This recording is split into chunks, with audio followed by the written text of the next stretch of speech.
जय शिव शंकर, जय भोलेनाथ। आज की यह कहानी दो बहनों पूर्णिमा और अमावस्या की है। यह शिव कथा है, बहुत ही पौराणिक है और सच्ची कहानी है। तो ध्यान लगाकर सुने, पूरा सुने। कहानी इस प्रकार है। किसी देश में एक राजा रहता था। उनके दो पुत्र और दो पुत्री थे। दोनों पुत्रियों का नाम अमावस्या और पूर्णिमासी था। दोनों बहनें थी। अमावस्या बड़ी ही चतुर और नटखट लड़की थी और जो पूर्णमासी थी वो बड़ी ही सीधी और सच्चे मन की और बिना की बड़े ही दयालु भाव की, गौ सेवा करने वाली, आंगन साफ करने वाली, चूल्हा चौका करने वाली थी। अमावस्या राजा की बेटी होने के कारण कोई भी काम न करती थी। धीरे धीरे समय व्यतीत होने लगा। दोनों भाइयों की शादी हो चुकी थी। घर में भाभियां आ गई थी। पूर्णमासी अपनी भाभियों की बड़ी ही चहेती थी, क्योंकि पूर्णमासी उनका घर का आंगन साफ करना, चूल्हा चौका करना, सब कामों में भरपूर मदद किया करती थी। तो भाभियां पूर्णमासी से बड़ी खुश रहती थी। वहीं दूसरी तरफ अमावस्या घर का कोई काम न करती और पूरा समय भाभियों पर हुक्म चलाती रहती, इसलिए भाभियां उससे खुश न रहती थी। ऐसे ही समय व्यतीत होने लगा। दोनों शादी के लिए बड़ी हो गई। अब रानी ने राजा से कहा, देखो, हमें पूर्णमासी की शादी कर देनी चाहिए। अब वो शादी विवाह के लायक हो गई है। तो राजा ने कहा, ठीक है, मैं वर खोजने लग जाता हूँ। तब रानी ने कहा कि राजा, पूर्णमासी तो चूल्हा चौका करने वाली, आंगन साफ करने वाली, गाय गोबर करने वाली और गौ सेवा करने वाली है। उसे तो भजन कीर्तन में मन रहता है। अमीर घर में अगर उसकी शादी करेंगे तो वह वहां न रह सकेगी और उसका मन न लगेगा। तो आप उसके लिए एक गरीब ही वर खोज कर लाए। राजा ने भी हाँ में हाँ की। हालांकि माँ के ऐसे वचन सुनकर पूर्णमासी को बड़ा दुख हुआ, लेकिन वह कुछ न बोली। माँ के मुंह से ऐसे वचन सुनकर शायद किसी भी लड़की को अच्छा न लगे, वही पूर्णमासी के दिल पर बीत रहा था। अब राजा वर की खोज के लिए निकल पड़ा। चलते चलते काफी आगे वो निकल चुका था। फिर उसको एक गांव में एक गरीब घर का लड़का पूर्णमासी के लिए वर के रूप में चुना और घर को वापिस आ गया और शादी ब्याह की तैयारी शुरू की। तब माता ने कहा, क्यों ना अमावस्या की शादी भी कर दी जाए और एक ही खर्चे में दोनों का विवाह हो जाएगा और हम भी परेशान न होंगे। आप पूर्ण अमावस्या के लिए एक अमीर घर का लड़का खोजकर उसकी शादी करा दे। राजा ने पूर्णमासी के ससुराल के गांव के राजा के लड़के के साथ ही अमावस्या का विवाह तय कर दिया। दोनों बहनों की शादी एक ही दिन हुई। एक अमीर घर में गई और एक गरीब घर में। पूर्णमासी गरीब घर में जाने के कारण माँ बाप ने उसको कुछ दान दक्षिणा न दी कि वो तो गरीब घर में जा रही है, उसको इतना दान दक्षिणा दिखावा देने की जरूरत नहीं है। और अमावस्या को भरपूर दान दक्षिणा दिया, जिससे वहां पर खूब दिखावा और बड़ाई हो सके। अब दोनों बहनें अपने अपने ससुराल, अपने अपने घर में जा चुकी थी। दोनों के यहाँ संतान की प्राप्ति भी हो चुकी थी। दोनों खुशहाल जीवन व्यतीत कर रही थी।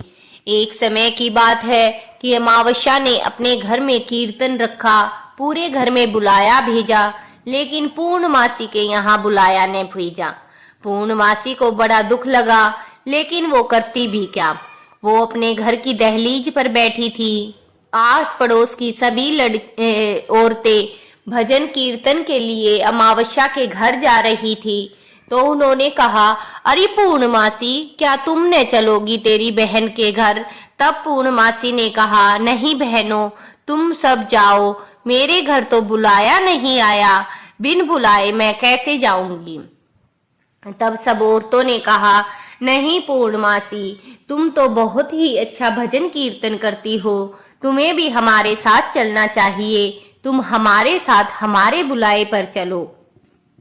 तो पूर्णमासी ने उनकी बात मान ली और अपनी बहन के घर चली गई। जैसे ही वो अपनी बहन के घर घुसी, बहन आग बबूला हो गई और बोली, मैंने तो तेरे घर बुलाया भी नहीं भेजा, तू मेरे घर क्यों आई है। तब पूर्णमासी ने कहा कि बहन, मैं तो इन सब के साथ आ गई। तब उसने कहा, देख, अगर आ ही गई है तो अब कुछ न बोलना, चुपचाप एक कोने में बैठ जाना और अब कुछ भजन कीर्तन न करना। पूर्णमासी को बड़ा दुख हुआ। वह मन में खुद को कोसने लगी, भगवान शिव को याद करने लगी और कहने लगी, हे भगवान, इसमें मेरा क्या दोष कि मेरी शादी एक गरीब घर में हुई है।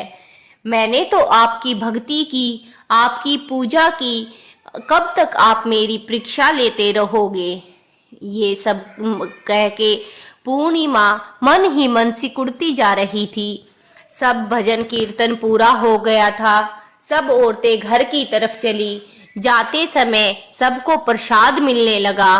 तो अमावस्या ने अपनी बहन पूर्णिमा को प्रसाद न दिया और कहा कि तुम मेरे घर का प्रसाद लेने के लायक नहीं हो। तब पूर्णिमा को और भी बुरा लगा और वो रोती हुई अपने घर की तरफ चली। रास्ते में उसने सोचा कि क्यों न मैं अपने घर जाके आऊं, भाभीियों के साथ थोड़ी बातें करूंगी तो मन हल्का हो जाएगा, शायद मुझे इतना दुख न लगे। वो घर गई, घर का सारा काम निपटाया, बच्चों और पति से कहा कि मैं मेरे घर जा रही हूँ, तुम सब खाना खाकर सो जाना, जैसे ही सुबह होगी मैं वापस लौट आऊंगी। ये कहकर पति से आज्ञा लेकर पूर्णमासी अपने घर की तरफ निकल पड़ी। चलते समय रास्ते में तुलसा माता का चबूतरा आया। वहां एक बूढ़ी औरत बैठी थी। बूढ़ी औरत ने कहा, कौन जा रहा है। तब पूर्णमासी ने कहा, माता मैं हूँ पूर्णिमा, पूर्णमासी। तब बूढ़ी औरत ने कहा, बेटी, मेरा चबूतरा बहुत गर्म हो रखा है, क्या तुम 2 बाल्टी पानी से इस चबूतरे को साफ कर दोगी तो मुझे थोड़ी ठंडक मिलेगी। पूर्णमासी ने कहा, ठीक है माता, क्यों नहीं, और बड़े ही खुशमन से तुलसी माता का चबूतरा साफ किया और तुलसी माता के चबूतरे को शीतलता दी। तुलसी माता बहुत खुश हुई और पूर्णिमा को आशीर्वाद दिया। पूर्णिमा आगे चली। चलते चलते शिव मंदिर आया। शिव मंदिर के बाहर गंदे से वस्त्र पहने, लंबे लंबे बाल बिखराए हुए एक 80-90 साल का बूढ़ा बुजुर्ग बैठा था। बूढ़े बुजुर्ग ने वहां से किसी के जाने की आवाज सुनी तो आवाज लगाई, कौन जा रहा है। तब पूर्णिमा ने कहा कि मैं जा रही हूँ। पूर्णिमा, कहो बाबा क्या हुआ। तब बाबा ने कहा, बेटी, मेरे मंदिर को साफ कर दो, मेरे कपड़ों को धुल दो, भगवान तुम्हारा भला करेंगे। तब पूर्णिमा ने कहा, ठीक है बाबा। पूर्णिमा ने बड़े ही खुश मन से पूरा मंदिर साफ किया, भोले बाबा के वस्त्र धुल दिए और अनजाने में ही सही भोले बाबा के दर्शन भी उसको हो गए। कहते हैं भोले बाबा जिसको दर्शन दे दे उसका जीवन तो वैसे ही सफल हो जाता है जो पूर्णिमा का हो चुका था। अब पूर्णिमा ने सारा काम किया और आगे की तरफ चली। चलते चलते काली माता का मंदिर आया। काली माता के मंदिर के बाहर भी एक बुढ़िया बैठी थी। बुढ़िया ने कहा, कौन जा रहा है। तब पूर्णमासी ने कहा, मैं हूँ पूर्णमासी। तब काली माता ने कहा कि बेटी, क्या तुम मुझे नहला दोगी, मेरा मंदिर साफ कर दोगी और मेरे पैरों को भी दबा दोगी, मेरा बदन बहुत दर्द कर रहा है। तब पूर्णमासी ने कहा, ठीक है माता, मैं तो अभी कर देती हूँ। और बड़े ही खुशमन से सारे काम किए और काली माता के पैर दबाए और आगे की तरफ निकली। आगे चलते चलते एक गहरी नदी आई। नदी को देखा तो कूड़े के ढेर लगे हुए थे। अब वो मन ही मन सोच रही थी कि मैं इस नदी को पार करके कैसे घर जाऊंगी। तभी वो ये सोच रही थी, एक बूढ़ी औरत वहां आई। बोली, बेटी, मेरी पूजा करने तो सब आते हैं, साफ कोई नहीं करता। क्या तुम मेरे इस कूड़े कचरे को हटाने में मदद करोगी? यहाँ से साफ सफाई करा दोगी? तब पूर्णमासी ने कहा, हाँ माता, मैं इसको साफ करा देती हूँ, आप चिंता न करें। ये कहकर पूर्णमासी ने वहां सारा सब कुछ साफ कर दिया। तब बूढ़ी औरत ने कहा, बेटी, तुम कहाँ जा रही हो? तब उस पूर्णमासी ने कहा कि मैं तो मेरे घर, मेरे पीहर, मेरे भाई भाभीियों से मिलने के लिए जा रही हूँ। फिर बूढ़ी औरत ने कहा कि तुम इतनी उदास क्यों हो? तो पूर्णमासी ने कहा, माता, मैं तो यही सोच रही हूँ कि मैं इस गहरी नदी को पार करके कैसे जाऊं। तभी बूढ़ी औरत ने कहा, वो देख बेटी, फूलों की नाव खड़ी है, इस पर चढ़कर अपने भाई भाभी से मिल आ। आते समय भी इसी का इस्तेमाल करना और मुझसे मिलकर जरूर जाना। अब पूर्णिमा बहुत खुश हुई, नाव पर चढ़ी। नाव पर चढ़कर अपने घर पहुंची। जैसे ही वो पीहर गई, भाभिया पूर्णिमा को देखकर फूली न समाई। कहा, अरे पूर्णिमा, इतने दिन बाद आई हो, तेरी ही राह तक रहे थे, कैसी हो तुम? आओ बैठो। भाभियों ने बहुत सारी आओ भगत की। पूर्णिमा पहले की तरह अपनी भाभियों के साथ रसोई में गई, सारा खाना बनवाया, घर का काम करवाया, बच्चों को नहलाया धुलाया और सब कामों में मदद की और बहुत सारी बातें भी की। अगले दिन सुबह हुई। सुबह का सारा काम निपटा कर वह अपनी भाभियों से बोली, भाभी, अब मैं अपने ससुराल जाऊंगी, तो आप मुझे आज्ञा दे। तब भाभी ने कहा, अरे पूर्णिमा, ऐसे कैसे जाओगी? ये लो मेरी लाल रंग की साड़ी और इसको पहनकर सुंदर होकर अपने ससुराल जाओ। और तब पूर्णिमा ने वो साड़ी ली और साड़ी को पहनकर 16 श्रृंगार करके वो बहुत ही सुंदर हो गई। अब भाभी ने कहा, लो यह थैला और घर जाकर ही खोलना, ये थोड़ा सा हमारी तरफ से ले जाओ। और अपनी ननद पूर्णिमा के पैर दबाकर खूब सारी सेवा करके उसे उसके ससुराल के लिए विदा किया। अब पूर्णिमा बड़े ही खुश मन से अपने घर की तरफ चल रही थी। वही फूलों की नाव खड़ी थी। फूलों की नाव में बैठकर गंगा नदी के इस किनारे से उस किनारे पहुंची। वहां पहुंचकर वही बूढ़ी औरत दिखी। बूढ़ी औरत ने कहा, क्यों पूर्णिमा, मिलकर न जाएगी हमसे? तब पूर्णमासी ने कहा, हाँ माता, आपसे तो मिलकर जाऊंगी, आपका आशीर्वाद भी लूंगी। तब पूर्णमासी ने गंगा माता के पैर छुए और आशीर्वाद मांगा। तब माता ने आशीर्वाद दिया और एक थैला दिया। कहा, बेटी, ये थैला ले जा, मेरे तो किसी काम का नहीं है। अब पूर्णमासी ने वो थैला लिया, आगे बढ़ी। आगे वही काली माता का मंदिर आया। काली माता के मंदिर के बाहर वही बुढ़िया बैठी थी। बुढ़िया ने कहा, अरे बेटी, मिलकर न जाएगी क्या? तब पूर्णमासी ने कहा, हाँ माता, मिलकर तो जाऊंगी। तब काली माता ने भी एक थैला दिया और कहा, बेटी, ये थैला अपने साथ ले जा और घर जाकर ही खोलना। अब 3 थैले काफी भरे हुए थे। पूर्णिमा परेशान हो गई थी, तो उनकी एक गठरी बना ली और अपने सिर पर रख ली और आगे की तरफ चल पड़ी। चलते चलते वही शिव मंदिर आया। वही बूढ़ा बाबा पुजारी उसको दिखा। तो बाबा ने कहा, बेटी, आशीर्वाद तो लेती जा। तब पूर्णिमा ने बाबा से आशीर्वाद लिया। तब बाबा ने एक थैला दिया और कहा, बेटी, ये थैला भी अपने साथ ले जा। अब पूर्णिमा ने थैला लिया, आगे चली। वही तुलसा माता दिखी। तुलसा माता के पास वो बूढ़ी औरत थी। बूढ़ी औरत ने भी एक थैला पूर्णिमा को दिया और कहा, बेटी ये थैला अपने साथ ले जा। अब पूर्णिमा वो सारे थैले लेकर घर आई। घर के आंगन में थैले रखे। पति और बच्चे भी वहां आ गए थे। पहला थैला भाभी का था तो पूर्णिमा ने वो थैला खोला। जैसे ही पूर्णिमा ने थैला खोला, उसमें बच्चों के लिए नए कपड़े, उसके पति के लिए नए कपड़े और कुछ घर के गुजर बसर के लिए पैसे रखे हुए थे। पूर्णिमा और बच्चे बहुत खुश हुए। सब ने फटाफट से नए वस्त्र पहन लिए और पूर्णिमा ने अपनी भाभी को मन ही मन बहुत धन्यवाद दिया। अब पूर्णिमा ने दूसरा थैला गंगा माता का खोला। गंगा मैया के थैले में सोने और चांदी से भरा हुआ था। इतना सारा सोना चांदी देखकर सब बहुत खुश हुए और गंगा माता का बहुत बहुत धन्यवाद किया। तीसरा थैला काली माता का खोला। काली माता के थैले में 16 श्रृंगार और बहुत सारे आभूषण और बहुत सारा सुख भरा हुआ था।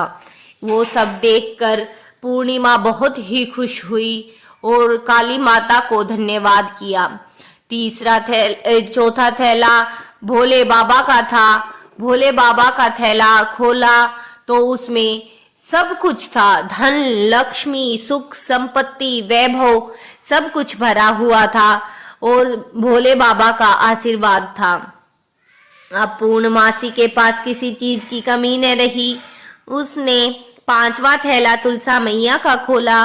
तुलसा मैया के थैले में भी सोने, हीरे, जवाहरात और सुख शांति के साथ बहुत सारे फूल और पूजा सामग्री भी रखी हुई थी कि वो हमेशा ऐसे ही पूजा में ध्यान लगाए रखे। अब पूर्णमासी बहुत खुश हुई। अब उसके घर में किसी चीज की कमी न रही।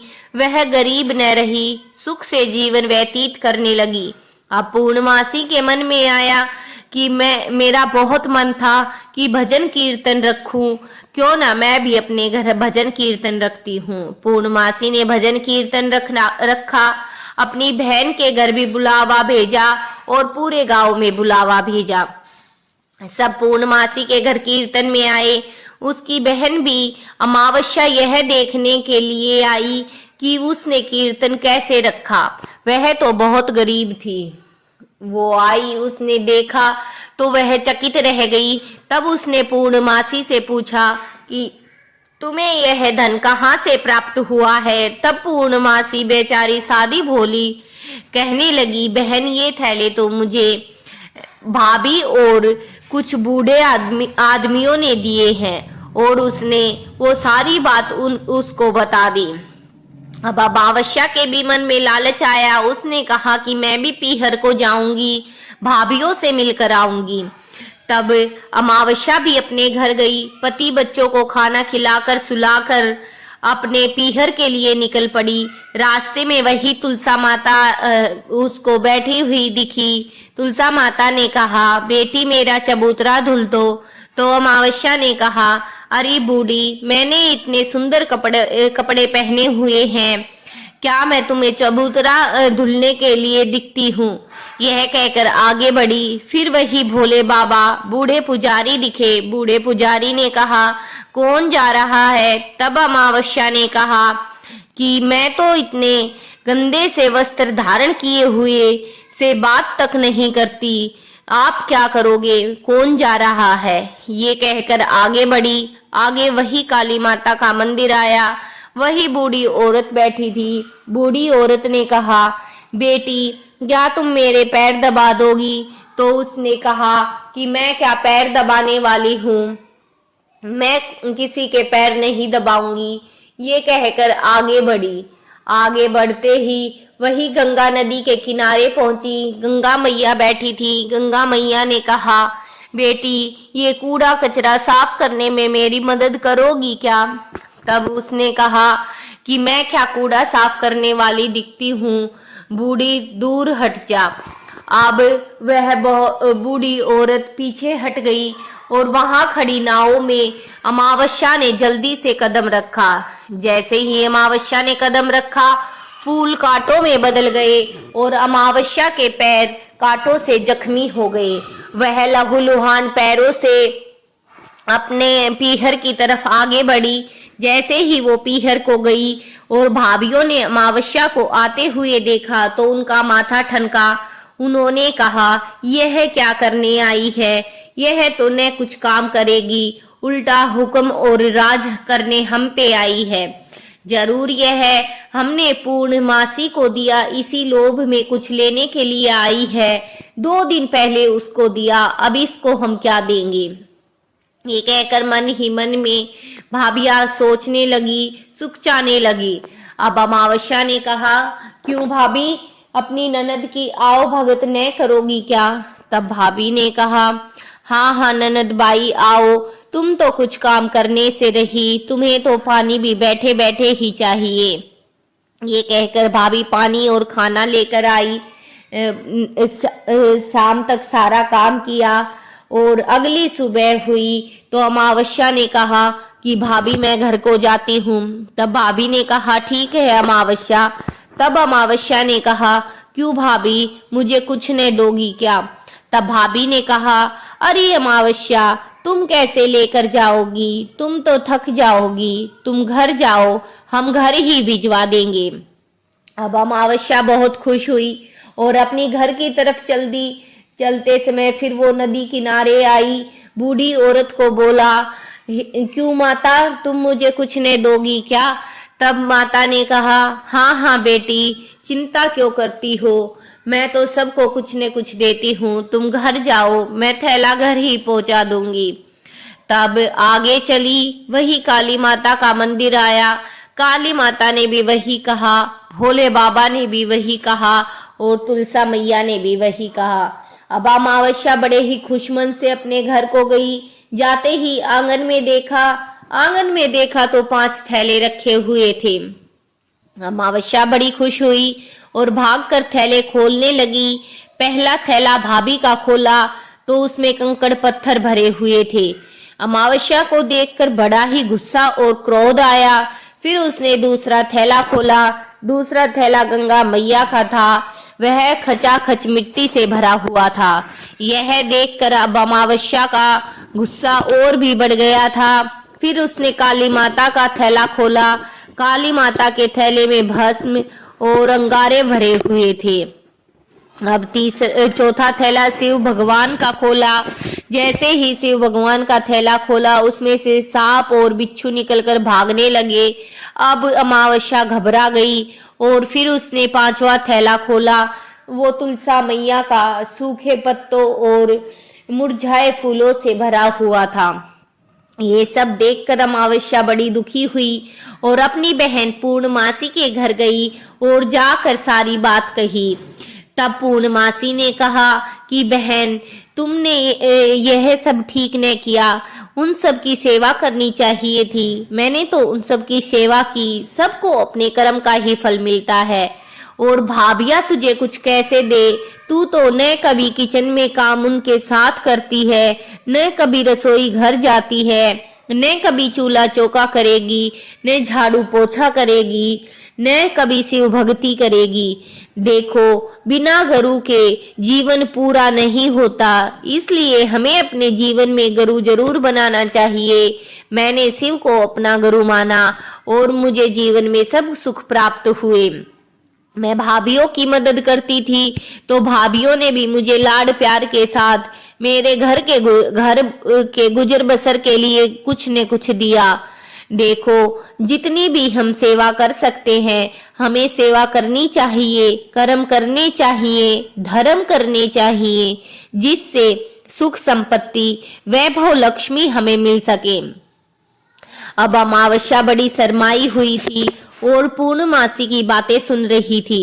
तब पूर्णमासी ने कहा, बहन, ऐसे मन में विष न रखो, मेरी बात सुनो, 3 मंत्र मन में धारण कर लो। अब पूर्णमासी की बात सुनकर अमावस्या ने कहा कि 3 मंत्र कौन से हैं? तब उसने बताया कि पहला मंत्र सबके लिए दया मांगो, दूसरा मंत्र हमेशा सुख संपत्ति सबके लिए मांगो और तीसरा मंत्र ओम नमः शिवाय। जब ये 3 मंत्र हमारे हृदय में होंगे, हमारे अंदर बसे होंगे, हमारे घर का गुजर बसर भले ही न हो, लेकिन हमें ज्ञान और सुख बहुत प्राप्त होता है।